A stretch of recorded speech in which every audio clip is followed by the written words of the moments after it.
And if you're realizing maybe you're not in the place you want to be, the reason for that is more than likely that you haven't taken that chance. You haven't tested yourself and really scared yourself. That thing that you want to do that makes you kind of sick to your stomach because you're like, but what if this? What if it goes wrong? What if it doesn't work? What if I'm not right? That's the thing. It doesn't matter if you're right or wrong. It matters that you do it. Because if you do it, then you know. Welcome to the Joyage Kingdom. In today's video, I'm going to be talking about how me playing college soccer has taught me so much about life, about NFTs, and about self-confidence and taking chances in life. This video is actually way more important than you think, because when I decided to make a video about this, I was actually shocked at how much college soccer impacted the way I see the world, and especially the NFT world and economics in general. The goal of this channel is to instill the knowledge and confidence it takes to navigate this metaverse on your own one day. So if that sounds good to you, smash that thumbs up button. If you haven't already, click out of the full screen, click the like button. It helps me out so much. Subscribe to the channel if you haven't already. Follow me on Twitter at Cade Bergman. This video is going to be brought to you guys by SupDucks, as always. Sup. And let's get into this video.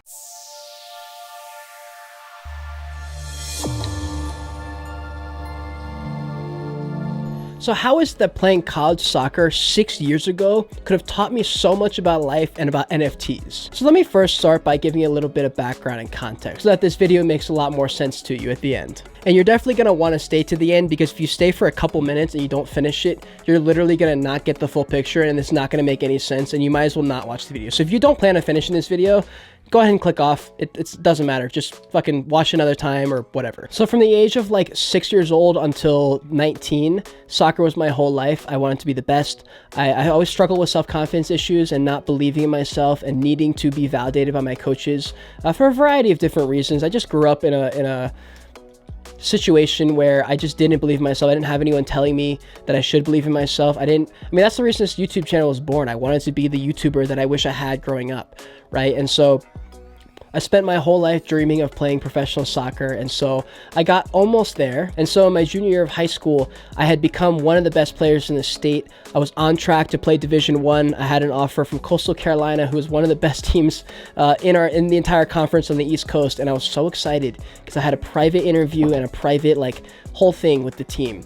And the week before, I tore my ACL in half. And I missed that opportunity because he basically said, well, now you're a liability, come talk to us next year.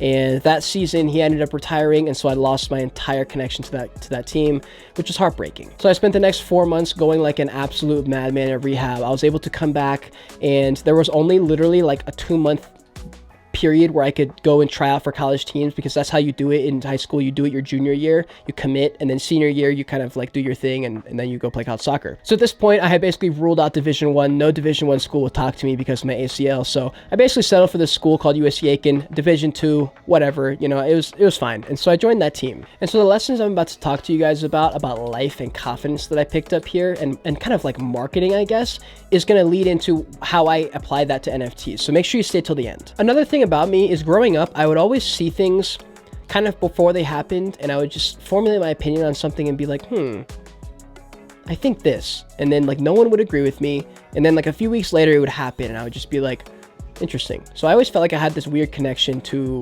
whatever, right? And so when I got on the team, I noticed some things that were a bit off, that I was like, that's probably going to affect the way our season's going to go. If we don't fix those things, we're probably going to have a pretty shit season. We ended up not fixing those things, and we had a shit season. There was a lot of things that the coach and the management did that I thought was so stupid. And, I was 18. I didn't know anything. I didn't have any confidence to speak up. And if I had, I'm pretty sure we would have had a very different outcome. And so one thing I picked up from the coach was he was very, very bad at positive reinforcement. He never told you if you did something good.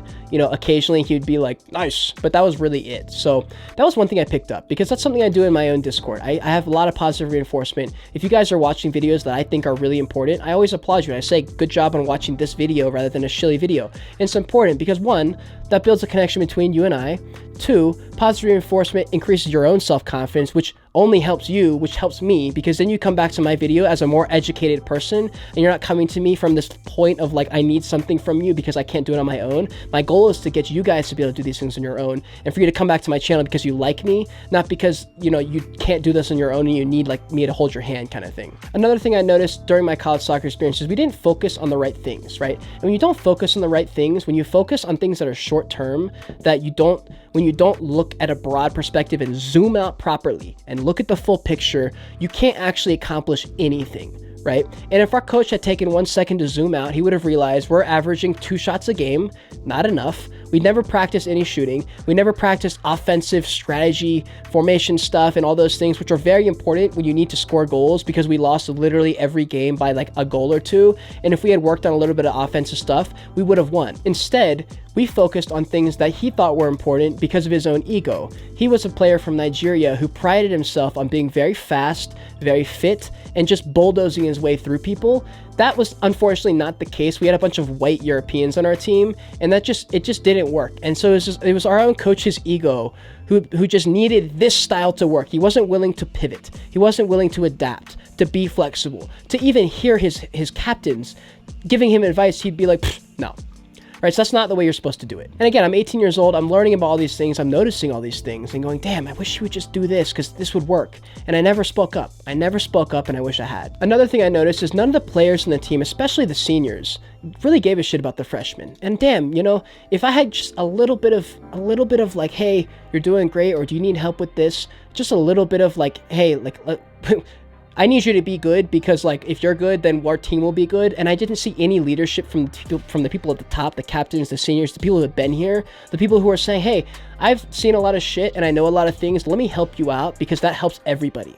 They didn't do that. And I noticed that. I noticed that very early on. And I knew that was a huge reason this team was going to suck. We didn't focus on things like building community, building camaraderie, building each other up as far as self-confidence, helping each other out, giving constructive criticism, right? Instead, what the seniors did was shit on you, or they didn't talk to you. That was literally it. And it's because it started from the top. The coach did the same thing. So the seniors saw that and did that. They didn't take a second to zoom out and look at this from an objective point of view. That was something I picked up very early on in my life, and I only reinforced myself there when I was 18. And so anyways, let me just tell you how the season went. At the very beginning of the year, I was looking really good. I was fit. I was one of the first people off the bench. I was a freshman, so I wasn't going to start, but I was one of the first people off the bench for the first 3 or 4 games. I was doing really well. Even my first game ever, within like my first 2 minutes of the game, I had a shot from like 30 yards that literally, if it was saved by the goalie, if that went in, my entire life would have been different. Because if that had gone in and I had scored and my confidence went from a 1 to a 5, that would have been a totally different thing, but I'm kind of glad it didn't happen. So he saved it, and then basically after like 4 games, I had one game where I had a bad game. I like couldn't get my shit together. It was bad. Coach literally lost all trust in me, never spoke to me again, literally for the whole season. I was riding the bench for like every single game, and at the end of the season, I was literally like, fuck you, dude. I have no emotional tie to this team, no emotional tie to the coach, and I just don't care. And that kind of virus spread through the whole team. That was very evident because we lost like every game, right? 2, we weren't really friends. I think I talked to nobody on that team since then. And negativity and kind of feeling down yourself, that spreads. That really does spread. And it wasn't good. That's not what you want from your team. So if you're starting to pick up what I'm putting down, you're going to start drawing similarities to this team that I'm talking about and NFT projects, right? So you probably know where I'm headed with this. But before we get into that, let's talk about taking chances, taking leaps of faith, believing in yourself, building self-esteem. How do you get confident? How do you build your self-esteem? I didn't have it for my whole life. I only started building my confidence truly at the beginning of this year when I said, you know what? I'm going to do something for myself. That was the podcast, the birth of the Joyage Podcast in January or February of 2021. That's what that was. I started talking. I started putting myself forward. I started taking chances, doing things, trying different things, making YouTube videos, making different kinds of YouTube videos, and prioritizing myself, prioritizing experience and learning. That's when I started to realize, because I started to see it happen in real time, that building your confidence is about doing a bunch of different shit and then coming out alive, right? Most of the time, you're not going to die. If you try something scary, you're going to be alive after. So if you go and, you dip your hand in the water, you take it out, now you've learned that water is wet, right? But you couldn't have really known unless you put your hand in the water. And since self-esteem is built and not just given to you one day, or you just like have it one day, that's also important because in soccer, when I was playing, I had no confidence to take the shots. And so on the college team, after that bad performance, I lost all my confidence and I was too scared to build it back because I didn't understand back then. I was still 18 and I was waiting for my confidence to come back, and it never did because I never took a chance. I never took another shot. It sucked. It was a really bad time in my life. If you're realizing maybe you're not in the place you want to be, the reason for that is more than likely that you haven't taken that chance. You haven't test yourself and really scared yourself, that thing that you want to do that makes you kind of sick to your stomach because you're like, but what if this? What if it goes wrong? What if it doesn't work? What if I'm not right? That's the thing. It doesn't matter if you're right or wrong. It matters that you do it, because if you do it, then you know. You couldn't have known without that, right? So you have to try the thing. You have to take that leap of faith, take the shot, swing the bat, try that new thing, travel to that place, ask out that person, whatever that is for you, you need to take that chance, because once you do, and you do that thing for yourself, that is the first brick. And when you have that first brick, you start to lay out that foundation, and you start to build, and you grow, and you become someone who is confident, someone who you are proud of to be. Because if you're not someone who you're proud of, that's where it starts to affect your life, and you start to fall apart in all different parts of your life. Now, how does this tie in specifically with NFTs? Because I'm sure you already started drawing your own conclusions from this. Foundations are important. Building community is important. Emotional ties. If my coach had established a real connection with me and him, I wouldn't have left that first season. Another thing that's interesting is that at the end of the season, when it was like the spring season and we were gearing up for next year, I was a starting forward. I literally was a starter, and I walked away. I walked away as a starter, guys. That's not good. If you're a starter on the team, that should be incentive for you to play. But I hated it so much that I left. If he had established 1% of an emotional connection, or if my captain had made me feel like a human being and not a piece of shit freshman who sucked at soccer, I maybe would have stayed. So it's important that if you're a founder of a project, or if you're in a project with founders that don't make you feel like you're part of the project, don't make you feel like you're valid and you're important and that you're heard, that's a sign you should take that maybe this project isn't really doing the things right. Another thing you probably picked up is that delivery is important. Delivery is just as important as the content you're giving out. This is where projects do it wrong, because most of them aren't good in front of a camera. They're not good at articulating their beliefs. And you guys know my pinned tweet on my Twitter is projects that can articulate their thoughts over camera are going to be the ones that make it. If you can't do that, what happens if your project takes an L? What if your project dips below the mint price? What if all these things go wrong? Your personal brand is what's going to fix that. It's going to solve that, because all the people in your project aren't going to leave you because you've established that connection with them, right? So you're starting to see why I think the way I do and why I'm able to pinpoint projects that are going to do well long term. And that was the reason I was able to call BioPills a month and a half before anyone really talked about them at all on Twitter, literally like in September or something, like a few weeks after they minted the BioPills. I was like, you know what? They're kind of doing this shit right. They're doing a lot of things that make me want to be part of this project. Interesting. I was not focused on a roadmap, on staking, on all these stupid buzzwords that people are throwing around that they think those are important. What's important is you build your brand. You build that emotional tie with the project, okay? If that college team had a single shred of emotional tie to them, I would have stayed. I was a starter. I would have stayed. But there was none. There was no reason for me to stay because I hated my life there. If you don't walk into that NFT project's Discord and really truly feel like you belong and you want to be there, and you don't care if the floor goes to 10 ETH because you want to be part of the project, that's the feel you should be getting from a project. If that's not what you're getting from a project, that's not a good sign. There's a reason I've been able to hold, even though projects went up and down, I have no problem holding because I believe in the vision, I like the team, and that's why I invested in the project. This is the reason that I hold certain NFTs that I'm not really going to give up for any reason, because I'm so emotionally invested in the project that it would hurt me to sell a project. Like, you know what I mean? Like, it would hurt me to sell that NFT because I would feel like I'm doing a disservice to myself in the project. That's where you know the emotional tie is good enough, that the project is focused on brand. If there's a project like BioPills where there's a game coming out, there's all these cool things that are exciting, then I can't take the chance that I'll sell this project because I don't want to lose my spot, you know? And if that isn't what the vibe you're getting from a project, that's a problem. This is why brand is the most important thing. It's not the roadmap, it's not the utility, it's not this, it's not that. It's if people care about your project emotionally, not with their money. Do they genuinely want this project to do well because they're so interested and they're so invested?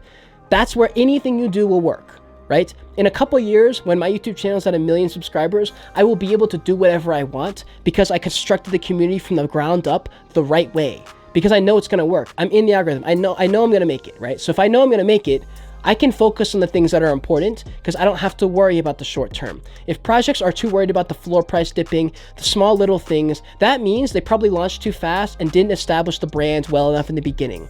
That's a problem. If there's a project where they joined Twitter this month and they're launching this month, I promise you they have not done enough brand work. Brand takes time. It takes months. It takes years. I've said it before and I'll say it again. Simpsons was built over 20 years, not 20 days. There's a reason Pokemon is still here and not some other random game. They have a storyline. They have video game characters. They have toys. They've got storyline. People are emotionally invested. They spent years and years and years building that. Okay, the people who are diehard Pokemon people now are way more diehard than they were the first year because they have all those years of falling in love with the project. And so these are some of the things I've picked up along my life that have kind of contributed to why I've been able to succeed in this NFT space as far as the content world. I just know what will work long term. I just know. I've studied YouTube for so long. There's a reason certain content creators like PewDiePie have been here forever. Mr. Beast have been here forever because they built it from the bottom up. And they didn't start here and work backwards. They started the right way, even though it took longer. PewDiePie's been on YouTube for 10 years.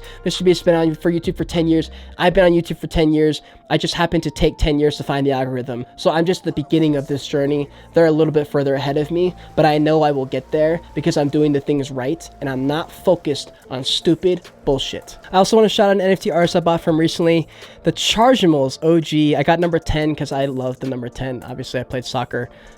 This is them, dude, and they've got a full storyline. It's got like a book. It's so fun. Again, look, I buy NFTs like I buy Yu-Gi-Oh cards just based on what I love about the story, the people, and the art. It's just cool. Like, this is my kind of art.